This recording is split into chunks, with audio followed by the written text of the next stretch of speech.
خواتین حضرات، ایک بہت نازک موضوع پر کچھ باتیں آپ کے ساتھ شیئر کرنا اس ماحول میں اس لیے بہت اچھا لگ رہا ہے کہ جہاں میں بیٹھا ہوں یہاں سورج ڈھلنے کا ایک منظر ہے اور میرے پیچھے ایک دریا ہے جو بہہ رہا ہے. یہ دونوں مناظر اصل میں وقت کے دو ایسی کیفیات ہیں جن سے بہت سبق سیکھا جا سکتا ہے. ڈھلتے سورج کا مطلب تو یہ ہوتا ہے کہ میرے جیسے لوگ جو اب اپنے ٹوائلائٹ ایئرز میں آ گئے ہیں ان کو اس بات کا احساس ہونا چاہیے کہ وہ کب اور کیسے اب ایک اگلے سفر کی تیاری کرنا شروع کریں. لیکن بڑی ٹریجڈی یہ ہوتی ہے کہ جب ڈھلتا سورج یہ سمجھنے لگے کہ وہ چڑھتا سورج ہے، کیونکہ رنگ دونوں کے ایک ہی جیسے ہوتے ہیں. صرف یہ ہوتا ہے کہ سورج مشرق سے نمودار ہو کر مغرب میں ڈھل رہا ہوتا ہے، اور سمت کا تعین کرنا کہ یہ جو رنگ بکھرے ہیں ہورائزن پر یہ ڈوبتے ہوئے سورج کے ہیں یا چڑھتے ہوئے، یہی عقلمند آدمی کا ایک کام ہوتا ہے.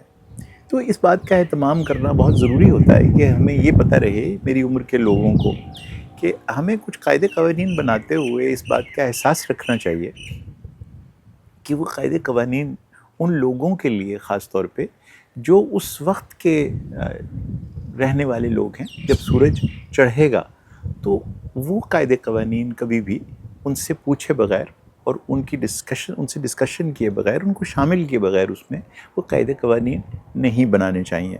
اور دوسرا منظر جو آپ دیکھ رہے ہیں میری نظر سے اوجھل ہے، وہ ہے اس دریا کے بہاؤ کا. یہ دریا ایک خاص سمت میں بہہ رہا ہے اور ایونچولی یہ پانی کسی سمندر میں چلا جائے گا.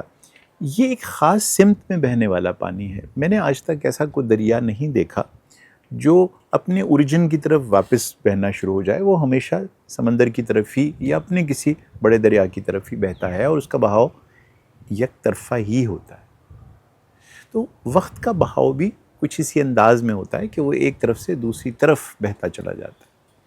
اس منظر کو سمجھنے کا مقصد یہ ہے کہ جو قاعدے قوانین بھی وہ لوگ بنائیں گے جو اپ سٹریم بیٹھے ہیں، تو ان کو اس بات کا پتہ ہونا چاہیے کہ اپ سٹریم یا دریا کے اوپر جب آپ کوئی کام کریں گے تو اس کے جو امپیکٹ ہیں وہ ڈاؤن سٹریم دریا میں ہوں گے.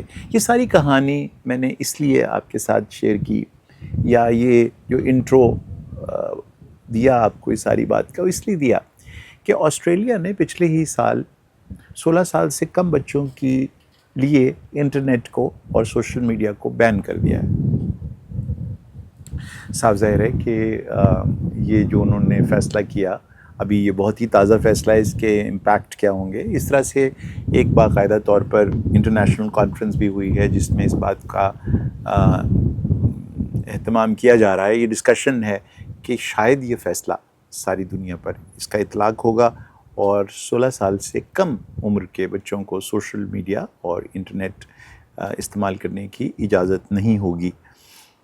جو بات بہت ہی افسوسناک ہے وہ یہ ہے کہ اس فیصلے میں کوئی بھی شک کم از کم میری نظر سے نہیں گزری جس میں بچوں کے اسکرین ٹائم کا ذکر ہو.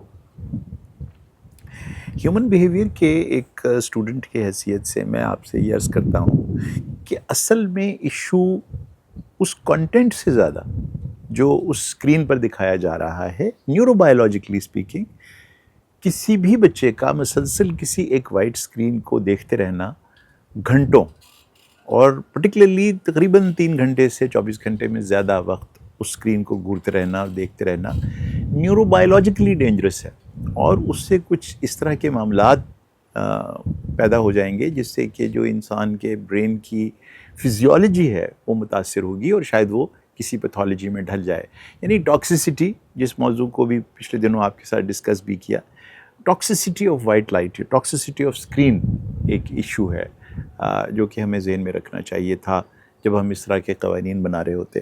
اس کی بجائے ہم نے کیا معاملات ڈسکس کیے کہ screen content, internet, social media اس قابل نہیں ہے کہ اس پہ بچوں کو ایکسپوز کیا جائے. صاف ظاہر ہے کہ یہ ایک انتہائی ورٹیکل فیصلہ ہے، اور اس سے کیا ہوگا سوائے اس کے کہ ایک اشتہا کی کیفیت پیدا ہوگی. ایک آپ اسٹیمولیٹ کریں گے 16 ایئرس سے کم بچوں کو اور میں تو انہیں بچے نہیں سمجھتا. میرے خیال میں بچے کی ایج تو 12 سال سے ختم ہو جاتی ہے اور ایک جوان ہوتا ہے 12 سال کے بعد کا انسان. تو اس کے لیے جب آپ چیزوں کو بین کرتے ہیں تو اس میں ایک کیفیت پیدا ہوتی ہے. آپ نے دیکھا ہوگا کہ بہت چھوٹے سے بچے کو جو گیم سب سے زیادہ بھا رہی ہوتی ہے وہ یہ ہے کہ آپ اس کے سامنے مٹھی بند کریں اور پھر ایسے ظاہر کریں کہ جیسے وہ اس مٹھی میں دیکھے گا کیا ہے. تو اس کی نظریں مسلسل اس مٹھی کی طرف جانی شروع ہو جائیں گی جیسے آپ اسے بند کریں گے. اور پھر جب آپ وہ اس کو ڈھونڈنے کی کوشش کرے گا اس میں کیا ہے، یعنی وہ ایک اس کے اندر اسٹیمولیشن ہوگی کہ کسی طرح سے وہ یہ پتہ کر لے کہ اس بند مٹھی میں کیا ہے. یہ ہے ہیومن سائیکی. اور پھر جب اس کو یوں کر کے آپ کھولتے ہیں تو وہ کھلکھلا کے ہنس پڑتا ہے کہ اس میں تو کچھ بھی نہیں تھا.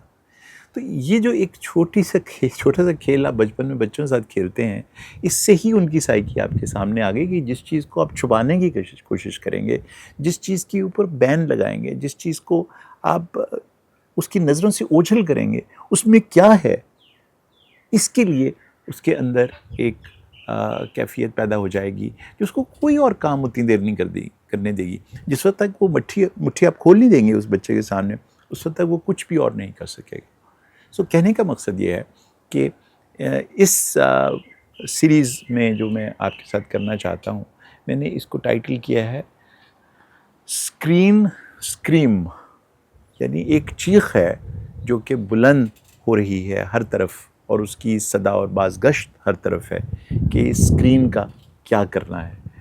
اس کے معاملات میں انشاءاللہ اگلی ویڈیو میں میرے جو اس کے بارے میں خیالات ہیں وہ میں آپ کے ساتھ شیئر کروں گا اور پھر آپ سے جانیں گے کہ آپ اسے کیا سمجھتے ہیں.